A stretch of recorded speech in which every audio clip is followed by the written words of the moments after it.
السلام علیکم۔ کراچی سے پشاور جانے والی رحمان بابا ایکسپریس کے انجن میں اچانک آگ بھڑک اٹھی۔ ہر طرف چیخ و پکار، فضا سوگوار ہو گئی۔ کیا آپ حالات حاضرہ سے آگاہی حاصل کرنا چاہتے ہیں؟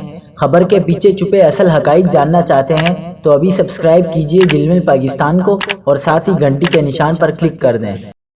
آپ کو بتاتے چلیں کہ کراچی سے پشاور جانے والی رحمان بابا ایکسپریس کے انجن میں اچانک آگ بھڑک اٹھی، تاہم بروقت کارروائی سے بڑا حادثہ ٹل گیا۔ ریلوے ذرائع کے مطابق واقعہ گدر اور دھابیجی اسٹیشن کے درمیان پیش آیا، جہاں ٹرین کے انجن میں اچانک آگ لگ گئی۔ ریلوے عملے نے فوری اقدامات کرتے ہوئے انجن کو ٹرین سے الگ کر دیا۔ عینی شاہدین کے مطابق مقامی افراد نے بھی امدادی کارروائیوں میں حصہ لیا اور آگ پر قابو پانے میں مدد فراہم کی، جس کے بعد صورتحال کو مکمل طور پر کنٹرول کر لیا گیا۔ ریلوے حکام کا کہنا ہے کہ بروقت اقدامات کے باعث کسی بڑے حادثے سے بچاؤ ممکن ہوا اور تمام مسافر محفوظ رہے۔ واقعے میں کسی قسم کا جانی نقصان نہیں ہوا۔